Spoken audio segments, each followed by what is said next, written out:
Buenas noches, edición número 386 de Entre Ustedes y Nosotros. Y llegó el tan adolescentemente esperado por el gobierno día 7D, y como habíamos anticipado en este programa en ediciones anteriores, el 7D difícilmente fuera a ocurrir esa suerte de epopeya épica que el kirchnerismo estaba soñando. Más que epopeya épica, su estocada final al Grupo Clarín, porque aclaremos bien que el plazo de desinversión para los otros grupos, los cerca de 21 grupos que tienen que adecuarse al mismo, ya ha empezado a correr. Buenas noches, Osvaldo. Buenas noches, Jorge.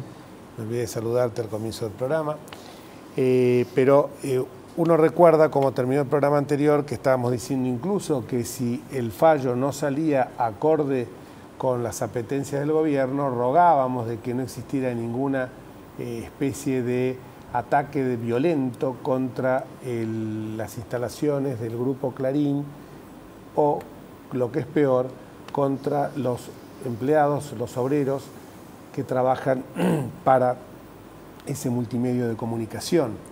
Lamentablemente hubo algunos incidentes, sobre todo en Canal 13, donde grupos de encapuchados tiraron bombas de pintura en una especie de festival vandálico, como una represalia porque el fallo no había salido como se deseaba. Y también hubo una fiesta un poco aguada, el día, no por contingencias climáticas, por cierto, el día domingo, para festejar el Día de los Derechos Humanos y el Día del Advenimiento de esta democracia, que gracias a todos nosotros, pero particularmente a ese gran presidente que fue Raúl Ricardo Alfonsín, podemos tener los argentinos. Claro, se olvidaron de que no era el 9 de diciembre el Día de los Derechos Universales de los Derechos Humanos, sino el 10.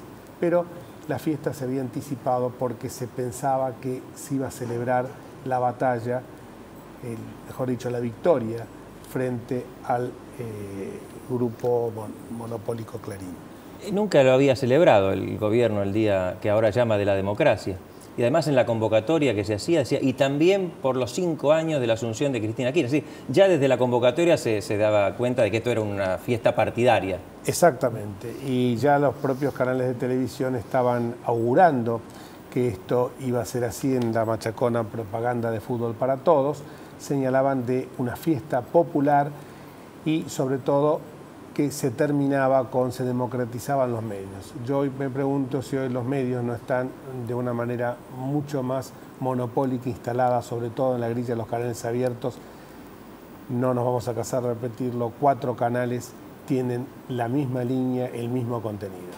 Y esto bastaba verlo el día domingo, que se adelantaron los partidos para permitir que a las 7 de la tarde estuvieran libres esas 4 señales, y las 4 transmitieron exactamente con la misma frecuencia los actos de esa fiesta, que no pudo ser como hubiera deseado la presidenta Cristina Fernández. Pero de eso nos vamos a ocupar en el segundo bloque, porque los problemas cotidianos de los argentinos no pasan por el enfrentamiento entre el Grupo Clarín y el gobierno, sino que los problemas nuestros siguen siendo en la misma agenda, están colocados, y son la inseguridad, es la inflación, es la falta de inclusión social, es la pobreza que sigue existiendo con índices alarmantes en Argentina, y sobre todo esto que estamos viendo, que ahora ya desde el propio gobierno están reconociendo aumentos, como pasó hoy, el aumento del 9% sobre los insumos que componen la canasta familiar básica. Y cuando uno ve lo que viene ocurriendo y ve que esta economía que se está desacelerando brutalmente, hay indicadores muy ciertos de eso y uno se alarma. Uno de esos indicadores que hemos tomado como un punto de referencia básico, porque aparte para medir parámetros de la economía no tenemos hoy la solidez de una institución como fue otrora el INDEC. Entonces uno tiene que recurrir a instituciones públicas, no estatales, muy prestigiosas, muy sólidas, en algunos casos ampliamente centenarias.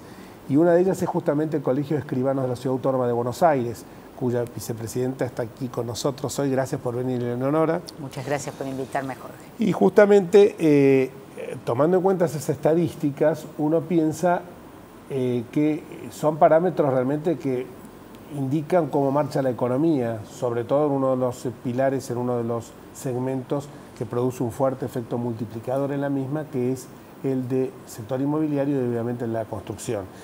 Y nos encontramos con que estos índices, que no son inventados, son reales, manifiestan de que la cantidad de actos de escriturarios que tienen por objeto compraventas inmobiliarias descendió en el mes de octubre un 35,8% respecto de octubre del año pasado y bajó un 32,4% en el mismo periodo el monto total de las operaciones. Pensemos que baja el monto de las operaciones a valor nominal, pero que si tomáramos a valor real de la moneda hoy, sería significativamente superior. Esto que ustedes hacen y que realmente, Leonora, los quiero felicitar porque ustedes terminan de elaborar esta estadística y al día siguiente produce un efecto expansivo en todos los medios de comunicación. O sea que hay como una necesidad de buscar veracidad en estos números. Esto ustedes lo venían haciendo de tiempo inveterado, de toda la vida. Efectivamente, las estadísticas se vienen realizando desde hace ya muchos años. Estos son datos absolutamente objetivos, no implican un análisis o evaluación de cuáles son las causales que llevan, porque ustedes saben muy bien que el mercado inmobiliario sufre altibajos motivado por muchos elementos que no están vinculados exclusivamente con el tema del cepo cambiario, que es un poco a lo que se lo asoció mediáticamente. Hay factores estacionales, hay factores de mayor o menor cantidad de inmuebles libres que permitan el desarrollo constructivo. En fin, es un cúmulo de circunstancias que serán evaluadas en función de la época en donde se producen estos altibajos. Pero los datos estadísticos efectivamente se realizan desde hace ya muchos años y son absolutamente objetivos, pues se toma en cuenta además el ingreso documental que se realiza en el registro de la propiedad inmueble.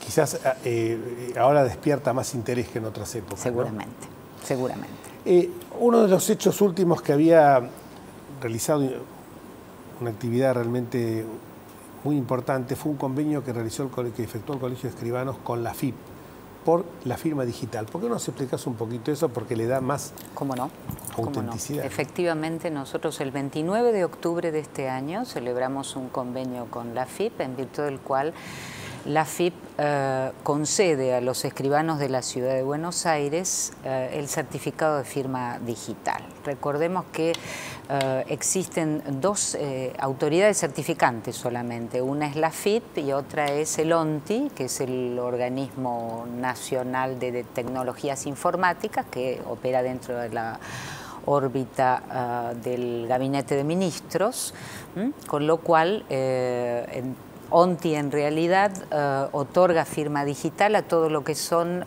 organismos o instituciones estatales a los efectos de lograr, por supuesto, mayor agilidad en todo lo que signifique expedientes o información que tiene como tarea fundamental la supresión del soporte papel.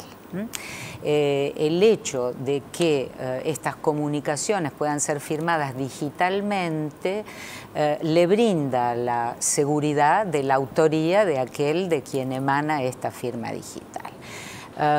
Este convenio celebrado con la AFIP, que es la otra entidad, autoridad certificante existente, va a permitir a los escribanos de la Ciudad de Buenos Aires la utilización de firma digital. Inicialmente tenemos pensado hacerlo dentro de la órbita interna, esto es en las relaciones institucionales entre AFIP.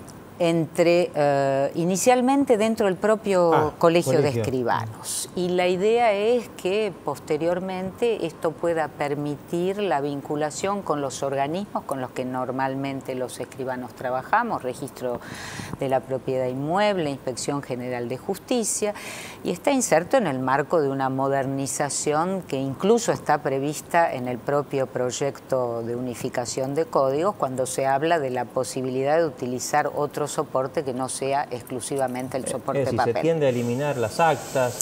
Se tiende a eliminar fundamentalmente el soporte papel, lo cual no significa que... No, el contenido, como soporte. Claro, como soporte, porque esto va a permitir, bueno, en una primera etapa, desde luego, todo lo que signifique vinculación con organismos, si esto se llega a dar, porque es un ida y vuelta, o sea, no solamente el escribano tiene que tener firma digital, sino que el organismo tiene que tener la posibilidad de contestar digitalmente y tener la certeza el que lo recibe de que ha sido firmado digitalmente.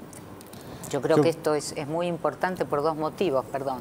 Sí. En primer lugar, porque nos ubica a la vanguardia.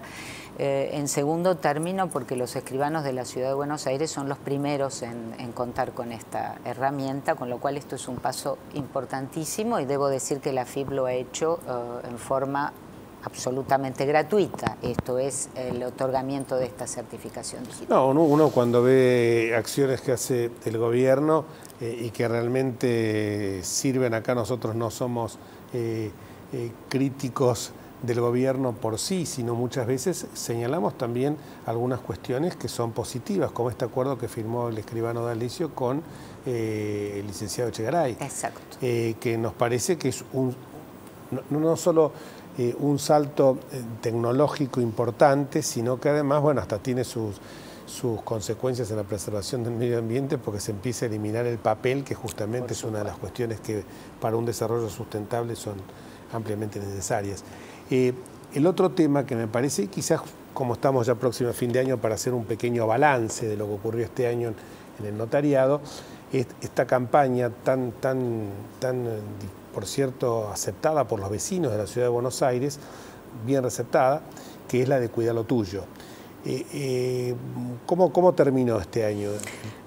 La verdad es que terminó magníficamente. Debo decirte que nosotros, que es el tercer año consecutivo que encaramos esta campaña, que les recuerdo a los televidentes, ha consistido en brindarles asesoramiento absolutamente gratuito a los vecinos de la Ciudad de Buenos Aires, recorriendo distintos barrios. En los 3 años que llevamos de campaña ya hemos recorrido 20 barrios de la Ciudad de Buenos Aires.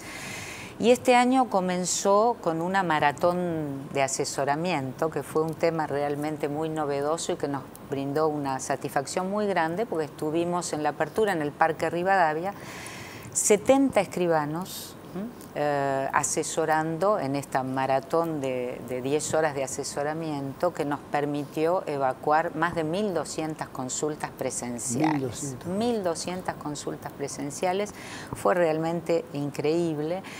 Y tengo que recordar también, para quienes no lo sepan, que nosotros en estos asesoramientos, además, hemos brindado la posibilidad de constituir en forma absolutamente gratuita en bien de familia para protección de la vivienda o el lugar de desarrollo de actividad del ciudadano, lo que nos ha llevado en estos 3 años a casi 700 afectaciones de bien de familia que se han hecho en estos asesoramientos. De forma gratuita totalmente. En forma absolutamente gratuita, y te digo que en los 3 años de campaña, nosotros entre consultas presenciales y consultas vía web, porque también hay posibilidad para los vecinos de consultar a nuestra página web, hemos respondido más de 16.000 consultas de los vecinos que nos han pedido asesoramiento. O sea que independientemente de la campaña Cuidá lo Tuyo,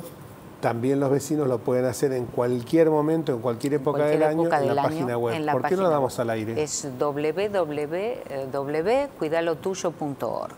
Allí envía la consulta y se le responde inmediato. Cuidalotuyo.org. Así es. Leonora, bueno, la verdad que es muy gratificante cuando uno ve esta interacción entre un ente público no estatal como el Colegio de Escribanos y los vecinos de la Ciudad de Buenos Aires, y la buena receptividad que ha tenido. Lo mejor para el año que se avecina, para vos, para Carlos D'Alessio, el presidente del colegio, y por supuesto para esa institución. Ya, ¿cuántos años tiene el Colegio de Escribanos? Casi 150, o sea es que una somos de las más, la entidad más antigua, efectivamente, como colegio. Como colegio, pero anda peleando con la Bolsa de Comercio, me parece. Por ahí andamos, efectivamente. Muchísimas gracias, muchas felicidades y muy buenas noches. Gracias a usted. Pausa.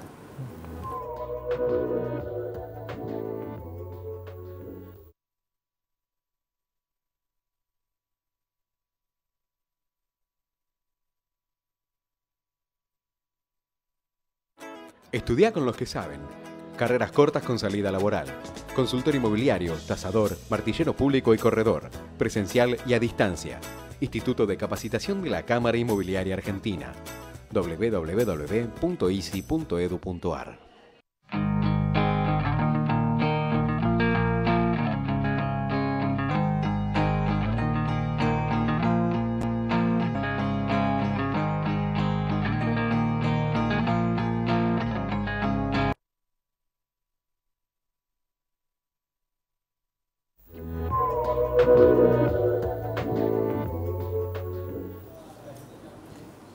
Se conoció hace unos días un índice de transparencia internacional donde sobre 174 países la Argentina se ubica más allá del puesto 100, del puesto 105.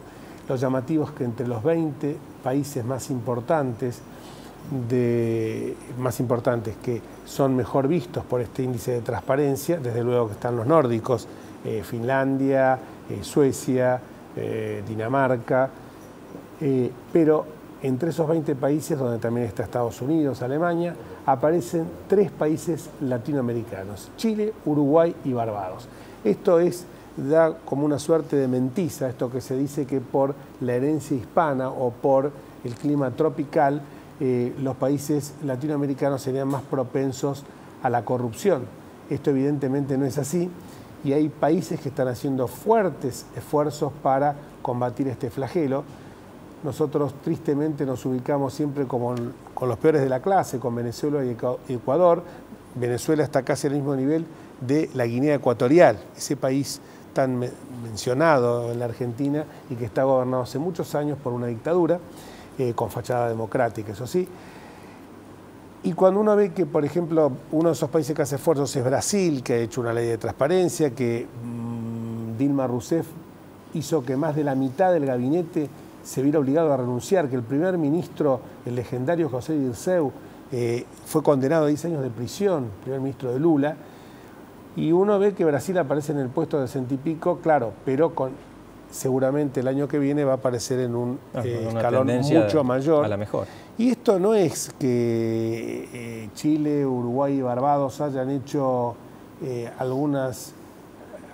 hayan aplicado algún talento especial, sino simplemente que se respeta el principio de la libertad, de la división de poderes, la independencia del Poder Judicial, la libertad de expresión y las reglas de juego claras que hacen que, al no haber corrupción, haya mayor previsibilidad y un clima mucho más favorable, no solo para los negocios, sino también para la expansión de actividades de todo tipo, culturales, educativas, etc. Claro, la división de poderes, qué tema, ¿no? Que en la Argentina en los últimos tiempos se está siendo constantemente vapuleado por el gobierno nacional. Y entonces uno se encuentra con estos fallos, el de la doctora de la Cámara Civil y Comercial, fallo que es celebrado con el mayor de los beneplácitos, desde luego, que es un fallo correcto, y este fallo de la Corte, último, que también es correcto, pero tiene algunos, a mí me dejó un sabor agridulce. A mí también. La primera noticia que tuve en cuanto al rechazo del recurso me alegró. Obviamente. Recordemos, ante el fallo de la Cámara Federal Civil y Comercial que prorroga la medida cautelar, el gobierno interpuso en la Corte un recurso de per saltum.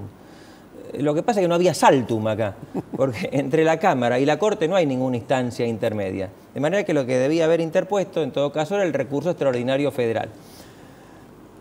¿Por qué hizo eso? Por diversas razones, por el efecto suspensivo de la admisibilidad del recurso de per saltum creado para el caso específicamente. Aclararemos que el efecto suspensivo en que se suspende la medida apelada una vez que se admite el recurso en el Tribunal Superior. Ahora, estuvo bien rechazado. Ahora, cuando leo los fundamentos, lo mismo que te pasó a vos, hay como 3 grupos de votos. Diría, un primer grupo es el voto puramente jurídico. Es el de Fait, Argibay y Petraki.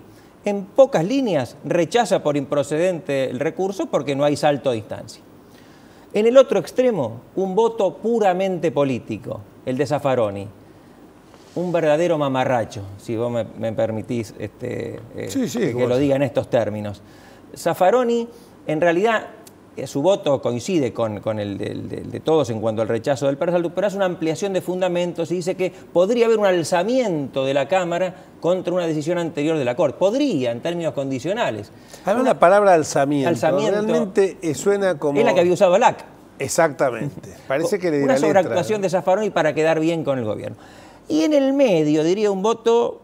Light, jurídico-político. El de Lorenzetti, Hayton y Maqueda, que por un lado también rechazan el recurso, pero señalan que lo que debían interponer es el recurso federal, extraordinario federal, casi lo invitan al gobierno a hacerlo, le dicen a la Cámara que habilite días y horas inhábiles para que se sustancie este recurso y le dicen a la Cámara que quede autorizada a abreviar los plazos procesales para el recurso, dando por sentado que el recurso se va a presentar. Seguro. Actúan como abogados del gobierno nacional. Ahora, yo me pongo a pensar, y esto te lo comento a vos, y bueno, los televidentes seguramente han tenido algún juicio y saben lo que son los plazos procesales.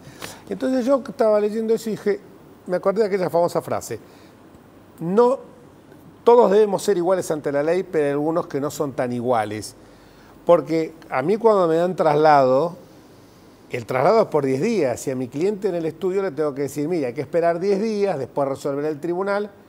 No tengo la posibilidad de decirle, no, acórteme los plazos. ¿Qué es lo que marca el Código Procesal? Yo dudo de la legalidad de esta seguro, porque genera una inseguridad jurídica brutal. Dice, garantizando los derechos de defensa en juicio, en este caso el Grupo Clarín. Pero mañana le puede decir, tiene 10 días para apelar. Le vamos a dar 10 días a Clarín para que conteste. Y por ahí le dice, en lugar de 10, ahora son 5. Pues con entonces, esto es lo que hace, lo que decía yo antes, esto es lo que hace la inseguridad jurídica, que no seamos previsibles, no haya reglas de juego claras. Recordemos que hubo una presión enorme del gobierno en los últimos meses, en las últimas semanas y particularmente en los últimos días, inclusive el discurso de la Presidenta de la Nación el domingo pasado fue lamentable, cuando habló de los fierros judiciales. ¿Qué quiere decir con eso? O que el ejercicio del control de constitucionalidad sería contrario a la voluntad popular. Bueno, sí, si las leyes violan la Constitución, el control de constitucionalidad, como dicen los norteamericanos, contramayoritario. Puede ser que ocurra que los jueces deban poner en su lugar a una mayoría circunstancial porque vulnera la Constitución. Claro, porque si no, ¿para qué? Si no, no hay control. Hagamos esto, cerremos los tribunales. Y a veces yo me pongo a pensar si todas estas cuestiones que están arbolando la Presidenta no llevan atrás, y esto lo digo realmente con preocupación, la posibilidad de decir, bueno, la justicia no la puedo disciplinar. El Congreso, por las mayorías absolutas que tienen, lo manejo. Como esto no lo puedo manejar, estos son destituyentes, en consecuencia los vamos a intervenir y generar un autogolpe o golpe desde el Estado. Porque cuanto tanto se machaca con este tema, cuando se acusa, por ejemplo, se la quiere comparar esta Corte con la Corte del 30 que convalidó la primera sonada militar que comenzó la tragedia argentina, porque de allí vinieron todos los golpes militares, incluso gobiernos de tinte militar nazifascista, uno se pone a pensar que estamos en presencia de una aberración. A colación ese recuerdo.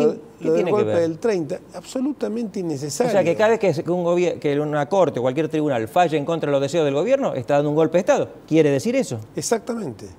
Entonces, esto es lo que a mí nos pone muy mal, porque los que nos aferramos al cumplimiento de la ley, los que creemos en el Estado de Derecho, en el principio de división de poderes, la única garantía para tener justicia y tener libertad, vemos con preocupación estas cuestiones. Pero yo quería ir a otro punto. La medida cautelar ha sido obviamente ratificada, prorrogada y no tiene fecha de vencimiento. Dice el fallo de la Cámara hasta la sentencia definitiva. O sea que recién el año famoso de desinversión para el Grupo Clarín, y no es porque trabajemos, de vuelta lo vuelvo a decir por milésima vez, porque a veces escucho llamadas, por cierto, son aisladas, de televidentes que nos dicen que como trabajamos acá nos desempeñamos en esta señal, estamos constantemente hablando bien de ella, pero no es por eso, es porque con el único que se ensañaron de las 21, lo dije antes al comienzo de este programa, de los 21 grupos que tenían, que estaban más allá por las señales o por la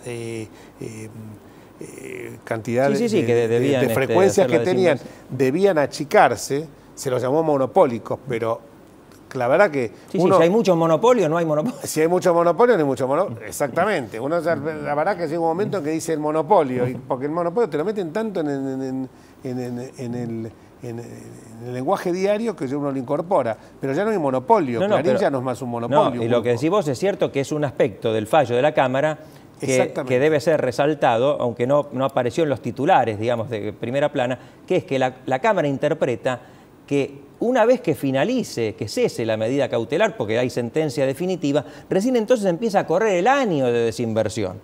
Con lo cual, salvo que la Corte también modificara este aspecto, que creo que no debería hacerlo, ni debería intervenir en un recurso extraordinario en una medida cautelar, porque por regla no lo hace, salvo que pasara eso, entonces hasta que ocurra esa desinversión va a pasar un lapso bastante prolongado, es decir, no va a ser el año que viene. Las elecciones del año que viene no deberían estar con este nuevo régimen de medios de comunicación en el que va a desaparecer una señal independiente, con lo cual es una verdadera derrota para el gobierno que hizo todo esto simplemente para desguazar al Grupo Clarín. Sí, no tenía otro. Cuando uno piensa que 14 de los 21 grupos han presentado el plan de desinversión y otros no lo han hecho, y uno se pone a pensar que son justamente los grupos que responden a Ávila, a Manzano, el del senador de Genefes, Cristóbal López.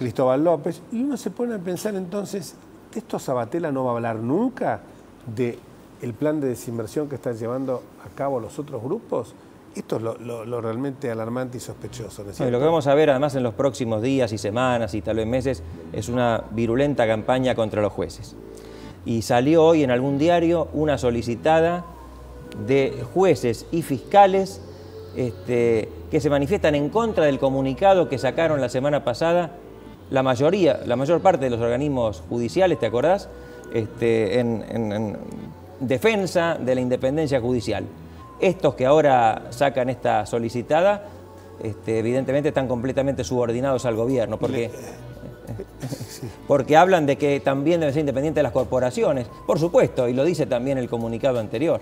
Pero por supuesto, nadie está, a ver, caemos en lo mismo, nadie está defendiendo el ataque que se hizo al Grupo Clarín, no era el Grupo Clarín en definitiva, era la libertad de expresión, que de eso es lo que se trata. Y cuando hablamos de monopolio, yo lo vuelvo a repetir hasta el cansancio, que no me diga más la gente del monopolio Clarín cuando de 5 canales de aire, 4 tienen son homogéneos totalmente. ¿Sabe dónde salió la expresión esa? La usaba Julio Ramos en ámbito financiero en su guerra contra Clarín de siempre.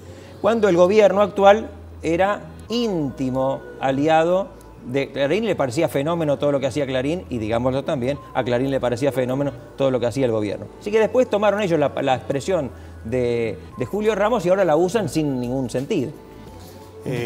Bueno. Gracias, Osvaldo, porque hemos hablado de un tema que les preocupa a todos, a la gente que está en este estudio, como a todos los argentinos, porque, vuelvo a insistir, cuando se viola la división de los poderes, cuando se ataca a una justicia independiente, cuando se la pretende domesticar, se está esmerilando las bases del Estado de Derecho y ahí corren peligro nuestras libertades individuales y la posibilidad de que normas erróneas o actos administrativos equívocos puedan ser subsanados, porque allí está en juego la propiedad, el honor y la libertad de los argentinos. Hasta el próximo martes, si Dios quiere. Chao.